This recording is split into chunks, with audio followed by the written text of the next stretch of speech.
안녕하세요. 오늘도 사연살롱을 찾아주셔서 감사합니다. 저는 얼마 전 첫 아이를 임신한 예비맘이에요. 평소 아이들을 좋아했던 터라 요즘 저는 들뜬 마음으로 하루하루를 살고 있어요. 며칠 전 병원에 들렀다가 아이의 성별을 알게 되었는데 딸이라고 하더라고요. 안 그래도 첫애는 딸을 낳고 싶었기 때문에 다행이다 싶었죠. 남편도 딸이란 소식에 엄청 기뻐했고요. 엄마들은 딸에 대한 로망이 있잖아요. 저도 마찬가지예요. 물론 제 마음대로 키울 수는 없겠지만 그래도 딸을 낳으면 이건 꼭 해보고 싶다고 생각했던 것들이 있거든요. 예를 들어 커플룩이요. 딸아이와 같은 옷을 입고 다니면 얼마나 좋을까 상상만 해왔는데 이제 그 꿈을 실현할 수 있게 돼서 얼마나 신이 나는지 몰라요. 그리고 기대하는 게 하나 더 있어요. 딸아이한테 웨딩드레스를 물려주려고요. 아직 태어나지도 않은 딸한테 무슨 웨딩드레스냐고 하시겠지만 저에게는 특별한 사연이 담긴 웨딩드레스가 한 벌 있거든요. 보통 결혼할 때 우리나라는 웨딩드레스를 대여해서 입잖아요. 물론 솜씨 좋은 신부들은 직접 만들어서 입기도 하지만 흔한 경우는 아니니까요. 다행히도 저는 오직 저만을 위한 웨딩드레스를 선물로 받았어요.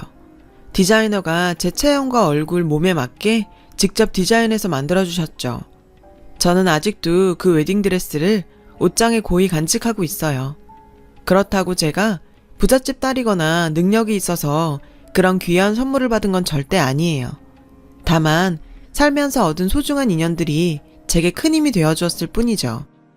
사실 제가 잘했다기보다는 착하게 살아오신 부모님 덕분이죠. 어릴 때 저는 평범한 가정의 첫째 딸로 태어났어요. 부모님과 남동생, 이렇게 네 식구가 살았죠. 부모님은 같은 회사에 다니며 맞벌이를 하고 계셨어요. 풍족하지는 않았지만 가정적인 부모님 덕분에 행복했어요. 그러던 어느 날이었어요. 부모님과 외식을 하고 돌아오는 길이었죠. 날씨가 좋아서 저와 남동생은 부모님 손을 잡고 깔깔대며 신이 나 있었어요. 그때 골목 어귀에 사람들이 모여서 웅성대는 게 보이더라고요. 딱 봐도 무슨 일이 있는 게 분명했어요. 그 집은 저랑 남동생이 놀이터에 갔다가 돌아올 때마다 꼭 멈춰 서서 한참을 훔쳐보던 집이었죠. 연립주택이 대부분인 우리 동네에서 유일한 단독주택이었거든요. 큰 대문에 안에 마당까지 있는 2층 집이죠. 저와 동생은 나중에 꼭 저런 집에서 살아보고 싶다는 생각을 하며 구경하곤 했어요. 그런데 그 집 앞에 사람들이 모여 있는 거예요. 무슨 일이 있나 싶어서 아빠가 먼저 다가가 보셨어요. 그 뒤로 잠시 뒤 돌아온 아빠는 걱정스러운 목소리로 영호가 쫓겨났다고 하셨죠. 그 말에 우리는 그리로 달려갔어요. 정말 대문 앞에 영호 오빠가 낡은 가방 하나만 끌어안은 채 웅크리고 앉아 울고 있더라고요. 영호 오빠는 제가 아주 어릴 때부터 알고 지낸 동네 오빠예요. 오빠는 파출부 일을 하는 엄마랑 주인집에 얹혀 살고 있었죠. 영호 오빠는 지적 장애인이에요. 지능이 6, 7세에 멈춰 있지만 지금껏 문제 한번 일으킨 적 없었어요. 착하고 순박한 오빠로 몸집이 큰 어린이 정도로 보시면 될 거예요. 저는 3살 무렵 엄마랑 놀이터에 갔다가 영호 오빠를 처음 만났어요. 오빠는 당시 13살 정도 됐었는데 제 모래놀이 도구를 가져가려고 했어요. 그런 오빠를 보고 제가 울자 멀리서 엄마가 다가와서 은주야, 괜찮아. 오빠가 같이 놀자고 그러는 거야. 라며 절 안심시켜 주셨죠. 그리고는 오빠한테 동생이랑 같이 놀고 싶은 거냐고 물으셨죠. 오빠는 고개를 끄덕였어요. 그날 저는 영호 오빠랑 처음 놀게 됐고 그 후로 오빠 자주 놀게 되었어요. 사실 저희 엄마를 제외한 다른 엄마들은 영호 오빠가 나타나면 자기 아이들을 데리고 피하기 바빴어요. 그분들이 나쁘다는 건 아니에요. 그 마음은 충분히 이해하니까요. 하지만 저희 엄마는 그러지 않으셨죠. 영호 오빠가 나타나면 늘 챙겨주셨고 집에 들어갈 시간이 되면 늘 영호 오빠를 큰 집이 있는 길까지 데려다 주셨어요. 그때마다 밖에 나와 계시던 아주머니는 감사하다며 저희 엄마에게 인사를 하셨죠. 그러다 보니 저도 자연스럽게 영호 오빠를 친근하게 여기면서 자랐고 시장이나 동네에서 아주머니의 오빠를 보면 서로 반갑게 인사했어요. 오빠는 자랄수록 키는 저보다 더 커졌지만 마음과 정신은 늘 유치원생이었고 어린 아이 같았어요. 그래서 오히려 더 친하게 지낼 수 있었을지도 모르겠네요. 아주머니는 영호 오빠를 다른 아이들처럼 최선을 다해서 가르치셨어요. 형편이 좋지 않아 유치원은 못 갔지만 글 읽는 법이나 간단한 덧셈 뺄셈, 그리고 무엇보다 예절 교육에 열심히셨죠. 그래서 동네 어른들은 영어만한 애도 없다시며 오빠를 좋아하셨어요. 그렇게 착하고 순한 오빠가 쫓겨났다니 무슨 일인가 싶더라고요. 오빠는 울면서 그러더라고요. 우리 엄마가 없어졌어요. 자고 일어났더니 엄마가 없어요. 결국 동네에서 가장 어르신인 할아버지가 오셨죠. 그분이 문을 두드리자 고급스러운 홈웨어를 입은 아줌마가 나왔어요. 그 아줌마는 짜증스러운 목소리로 새벽에 일어났더니 너무 힘들어서 못 견디겠다고 애만 두고 떠났잖아요. 온전한 애라면 몰라도 저런 애를 어떻게 버리고 가? 나는 제 건사 못해요. 애초에 받아준 것도 지 엄마 손기술 좋아서 받아준 건데 기가 막혀서 원? 라며 짜증스럽게 말하더군요. 누구보다 오빠를 아끼는 아주머니가 오빠를 두고 도망갔다는 사실을 믿을 수가 없었어요. 사람들은 그래도 이렇게 쫓아내는 건 인간으로서 도리가 아니라고 따졌지만 아줌마는 되려 화를 내고는 안으로 들어가 버렸어요. 어르신께서는 동사무소에 알아보러 가신다며 가셨고 사람들은 영호 오빠를 둘러쌌어요. 그런데 그 순간 영호 오빠가 저에게 달려들었어요. 은주야, 가지마. 오빠도 같이 가. 오빠는 제게 매달렸어요. 사람들은 그 모습을 보고 저희 가족한테 영호 오빠를 떠넘기려고 했어요. 다들 오빠를 불쌍하게는 생각했지만 오빠를 맡을 의향은 없었을 테니까요. 그런데 그 와중에 오빠가 콕 집어 우리 가족을 지목하니 옳았구나 했겠죠. 엄마는 난감해했지만 아빠랑 잠시 얘기를 나누시곤 영호 오빠를 집으로 데려왔어요. 오빠는 친하게 지내던 저와 남동생과 같이 있으니 금방 진정이 되었어요. 엄마 아빠는 오빠를 어떻게 할지 상의하셨어요. 잠시 뒤 어르신이 저희 집에 찾아오셔서 우선 경찰에 아주머니를 찾아달라는 신고를 해두었다고 말씀하셨어요. 영호 오빠가 장애인 복지 지원을 받을 수 있도록 하겠다고도 하셨고요. 살 곳이 있어야 하는데 내가 우리 빌라 반지 하방은 내줄 수 있거든. 근데 영호가 혼자 못 지내니까 원. 어르신께서는 빌라를 한 채 가지고 계셨는데 그 아래 반지 하방을 영호 오빠가 살게 선뜻 내주시겠다고 하셨어요. 저희 집하고도 멀지 않은 빌라였죠. 엄마는 어른씨께 영호는 당분간 우리가 챙길 테니 걱정 마시라고 했어요. 어르신은 저희 부모님께 고맙다고 하시곤 돌아가셨죠. 이런 상황에도 영호 오빠는 그저 즐겁게만 보였어요. 그날부터 영호 오빠는 우리 가족이랑 다름없이 지내게 되었어요. 밥을 먹을 때는 오빠도 우리 집에서 같이 먹었고 방과 후에는 곧바로 오빠가 사는 반지하방으로 가서 숙제를 하고 오빠랑 같이 놀았어요. 저녁에 엄마가 저와 오빠를 데리고 집에 가서 저녁을 먹고 오빠를 다시 데려다주는 방식으로 우린 생활을 했어요. 오빠가 집에서 자고 가는 경우도 종종 있었고요. 동네 사람들도 영호 오빠를 잘 도와주었어요. 음식을 하면 오빠네 반지하방에 가져다주고 오빠 생일에는 다들 선물을 주고 축하해 주었죠. 특히 동네 어르신들이요. 언젠가 저는 엄마한테 왜 영호 오빠를 챙기겠다고 나섰냐고 물어본 적이 있어요. 엄마는 잠시 생각을 하시더니 이렇게 말하셨죠. 예전에 영호네 엄마가 골목에서 울고 계시는 걸 본 적이 있어. 그 아줌마 남편이 영호가 태어나기 2달 전쯤에 교통사고로 돌아가셨대. 그 충격으로 영호가 예정보다 일찍 태어났고 후유증으로 그렇게 됐다나 봐. 그 아줌마가 자기 잘못이라고 우시더라고. 그 후로 마음이 유독 쓰였어. 엄마는 자식을 둔 부모 입장에서 장애를 가진 아이를 힘겹게 키우는 아줌마가 대단하면서 안쓰러워 그랬는지 모른다고 하셨어요. 그렇게 영호 오빠와 우리 남매는 함께 자랐어요. 다 같이 나이는 먹었지만 잘하는 건 우리 남매뿐이었어요. 어느새 저는 오빠의 지능을 뛰어넘는 나이가 됐지만 오빠는 늘 어린 아이였죠. 제가 중학교에 입학해 첫 교복을 입던 날에도 오빠는 신기해하며 아이처럼 웃었어요. 오빠 앞으로 나오는 장애인 복지지원금은 엄마가 통장을 하나 만들어 차곡차곡 모아두셨어요. 꼭 필요할 때는 꺼내서 오빠를 위해서만 쓰셨고 나머지는 오빠 이름으로 된 통장에 잘 모아두셨죠. 나중에 영호 엄마가 혹시 오시면 그때 드릴 거야 라고 하시면서요. 제가 20살이 되었을 때 오빠는 30살이 되었지만 여전히 어린 아이였어요. 그렇게 여느 날과 다름없는 하루하루가 이어졌어요. 그런데 제가 대학교 3학년이 되었을 즈음 동네에 소문이 퍼지기 시작했어요. 바로 영호 오빠를 내쫓았던 큰 대문집에 주인 아저씨네 회사가 망해가고 있다는 소문이었죠. 동네 사람들이 수군거리는 소리를 자주 들을 수 있었거든요. 심지어 그 집에서 소란이 나는 것도 목격했어요. 드라마에 나오는 빚쟁이들처럼 여러 명의 남자 여자들이 와서 대문을 쾅쾅 두드리고 나오라고 욕설까지 내뱉었죠. 돈 내놓으라는 소리도 들었고요.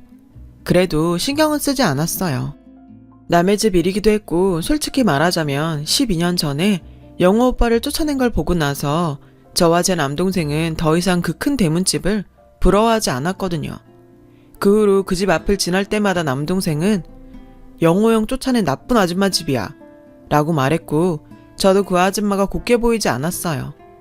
그래도 영호 오빠는 그 후로 저희 가족과 다른 분들의 도움을 받아서 잘 살고 있었으니까 별 신경은 쓰지 않았죠. 그렇게 여러 소문들이 떠다니는 사이 겨울이 찾아왔어요. 2학기 종강을 한 날이어서 그날이 기억이 나요.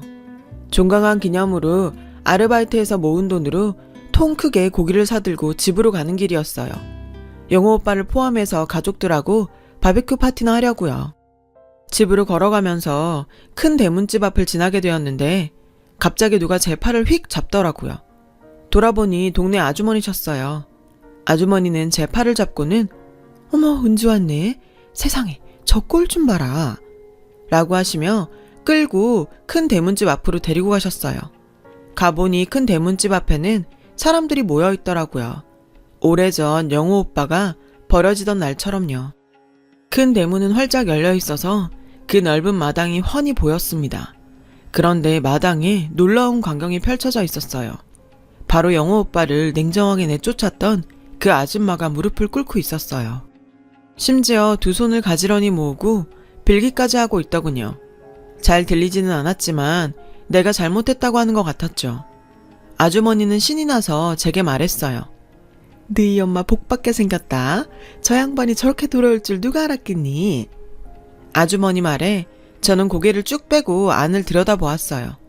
그랬더니 무릎 꿇은 아줌마 옆에 한눈에 봐도 고급스러운 투피스 정장을 입은 여사님 한 분이 서 계시지 뭐예요.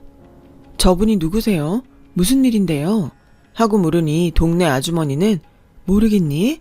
하긴 나도 몰라봤으니까. 저 사모님이 그 양반 아니야. 여기 옛날 파출부하던 영호 엄마. 저는 너무 깜짝 놀랐어요. 제 기억 속 오빠네 아주머니는 늘 머리를 질끈 묶고 일하기 편한 몸빼 바지와 늘어진 티셔츠를 입고 계셨거든요. 머리를 우아하게 올리고 고급 정장을 입고 계셔서 못 알아보겠더라고요. 힘들어서 오빠를 두고 떠났다던 분이 어떻게 저런 모습으로 돌아왔는지 알 수 없었어요.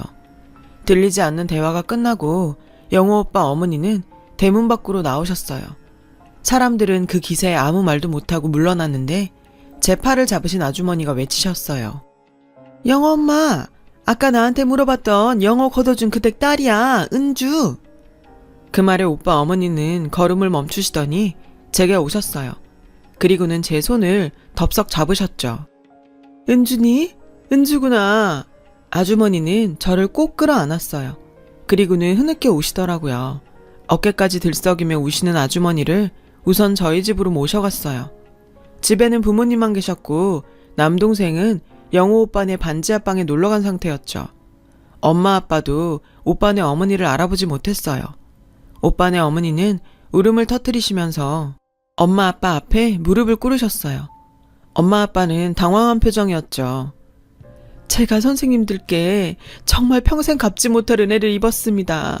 정말 죄송하고 감사합니다. 영문을 몰라 하는 부모님한테 저는 영호 오빠 어머니라고 말했어요. 놀란 엄마랑 아빠는 입이 떡 벌어졌어요. 세상에, 아니 아주머니 이게 어떻게 되신 거예요? 도대체 어디 있다가 이제 오신 거예요? 옷차림은 또 어떻게... 엄마는 오빠 어머니를 일으키시고 소파로 앉혀드렸어요. 아빠는 커피를 내오셨고요. 그 후로도 오빠 어머니는 한참을 우시다가 겨우 진정하셨어요. 그리고 이야기를 시작하셨죠. 제 꿈이 언제나 영호 늙을 때까지 죽지 않고 사는 거였어요. 그런데 어느 날 건강검진 받으라고 통지서가 온 거예요. 그래서 별 생각 없이 검진을 받았어요. 그런데 병원에서 갑자기 조직 검사를 해보라는 거예요. 결과가 나왔는데 암이라는 거예요. 췌장암이라고요. 치료받아도 생존율이 25%라는데 그 소리를 듣고 억장이 무너지더라고요. 그렇게 독한 암이면 내가 언제 애 앞에서 쓰러질지 모르는데 영호 앞에서 그런 모습을 보일 순 없잖아요. 그래서 차라리 깔끔하게 죽자 싶었죠. 그래서 아주머니는 전 재산을 주인집 여자한테 주면서 아들을 부탁했대요. 키워달라는 건 아니고 좋은 시설에 보내달라고요. 보호자가 필요할 때가 있을 테니 그때 부모 노릇 좀 해달라고 말이죠. 처음엔 키워달라는 줄 알고 거절하던 주인집 여자는 시설에 보내달라는 말에 그러겠다고 했고요. 아들을 보고 가면 마음이 흔들릴까봐 새벽에 집을 나선 아주머니는 첫 차를 타고 바다로 나갔대요. 죽으려고요. 그리고 바다로 들어갔는데 눈 떠보니 병원이었대요. 알고 봤더니 그 근방에 사시는 한 분이 아주머니를 구했다고 하더래요. 그분은 아주머니가 깨어날 때까지 곁을 지켜주셨고 아주머니를 설득해 치료를 받게 하셨다더군요. 하지만 엄청난 병원비와 치료비 때문에 아주머니는 치료를 거부했고 그 모습을 본 아저씨는 혼인신고를 하자더래요. 자신은 국가유공자라서 배우자한테도 혜택이 많으니 자신을 이용해서 치료를 받으라고 말이죠. 그렇게 생명의 은인과 혼인신고를 하고 본격적으로 치료를 시작하게 된 거죠. 아주머니는 살이 20kg 넘게 빠지고 머리카락도 다 잃어가면서 하암 치료를 받고 죽을 고비도 넘겼지만 아들을 만날 생각에 꾹 참고 버텼다고 하더라고요. 그리고 드디어 완치 판정을 받았죠. 옷공장을 하시던 아저씨 권유로 양장기술을 배우게 된 아주머니는 우연한 기회에 드레스 제작을 하는 분 밑에서 일을 배우게 됐고 몇 년 전 개인 샵을 차리게 되었다고 했어요. 왜 영호를 찾을 생각은 안 했어요? 누구보다 보고 싶었을 텐데. 한참 얘기를 듣던 엄마는 야속하다는 듯 아주머니한테 물었어요. 그러자 아주머니는 분통을 터뜨렸죠. 주인집 여자가 그러더라고요. 한국은 아직 장애인 시설이 열악해서 복지가 잘 돼 있는 캐나다에 있는 시설로 보냈다고요. 거기에 친정오빠가 있어서 종종 들러보니까 걱정 말라고요. 아주머니는 고마운 마음에 지금까지 매달 얼마씩 주인집 여자한테 돈을 보냈다고 하더라고요. 그러다 얼마 전 남편분과 상의 끝에 아들을 데려오려고 그 여자한테 말했더니 연락을 끊더래요. 이상해서 직접 알아보다가 주인집 여자가 말한 시설이 존재하지 않는다는 얘기를 들었고 그래서 한 걸음에 달려왔다고요. 그랬더니 글쎄 그 옆에 내가 우리 영호를 내쫓았다고 하잖아요. 그런 짐승만도 못한 인간을 은인이라고 그동안 그렇게 고마워했더니 그러다 슈퍼집 여자한테 은주 엄마가 우리 영호를 키우고 있다고 들었어요. 그 얘기를 듣고 얼마나 고맙던지. 세상에 난 그런 줄도 모르고 10수년을 내 자식이 캐나다에 있는 줄 알고 그리워하면서 살았네요. 잠시 뒤 연락을 받고 남동생과 영호 오빠가 왔어요. 현관문을 열고 들어오던 영호 오빠는 근 15년 만에 만나는 엄마를 단박에 알아보더라고요. 엄마를 외치며 달려가 안겼어요. 원망의 마음은 조금도 없어 보였어요. 엄마, 왜 이제 왔어? 엄마, 나 이제 30살이야, 30살. 하면서 손가락 10개를 3번 접었다 펴기만 했죠. 그런 오빠를 보며 아주머니는 아이처럼 엉엉 우셨어요. 그 바람에 우리 집은 눈물바다가 되었죠. 이후 오빠 어머니가 큰 대문집을 샀어요. 돈을 주고 산 건 아니고 예전에 아들을 맡기며 주었던 전 재산과 그동안 보냈던 돈을 돌려받는 대신 집으로 받은 거죠. 이미 집을 담보로 대출이 많이 잡혀 있어서 어쩌면 손해일지도 모르지만 현재 그 집 형편이 안 좋아서 그나마도 받아낸 게 다행이라고 동네 어르신들이 그러더라고요. 처음에는 그나마도 안 나놓겠다고 뻗대는 걸 금품 착취와 사규죄로 고소하겠다고 으름장을 놓아서 계약서에 사인을 받을 수 있었어요. 오빠의 새아빠는 좋은 분이시더라고요. 그분은 초혼이라 자식이 없으셔서 영호 오빠를 호적에 올리시며 그렇게 좋아하셨대요. 그렇게 오빠는 가족의 품으로 돌아갔고 얼마 뒤 동네 잔치를 열어 동네 분들께 감사 인사를 했어요. 저희 부모님께는 큰 대문집에 사시라고 배려도 해주셨어요. 엄마 아빠는 당연한 일을 하셨다며 괜찮다고 하셨지만 아주머니 설득에 그 집에 살고 있습니다. 왕래도 자주 하고 여전히 철마다 고기며 과일을 보내주시죠. 그리고 제가 결혼을 할 때 아주머니께서 직접 웨딩드레스를 만들어주셨어요. 오직 저만을 위한 웨딩드레스였죠. 영호 오빠는 여전히 40살 어린이에요. 부모님과 함께 살다 자주 우리 집에 와선 한두 달씩 시간을 보내다 가곤 해요. 오빠는 제 딸이 태어나면 함께 놀아줄 거라고 잔뜩 기대하고 있죠. 모르긴 해도 영호 오빠는 제 딸에게도 좋은 친구가 되어줄 거예요. 인연이란 건 참 소중하잖아요. 저희 부모님을 본받아 딸아이와 함께 좋은 인연들을 만들어가며 살 수 있도록 바르게 살려고 합니다. 지금까지 제 사연을 들어주셔서 감사드려요. 여러분, 사연 댓글에 응원과 현명한 조언 부탁드려요. 좋아요와 구독은 저에게 큰 힘이 됩니다. 오늘도 좋은 일 가득하세요.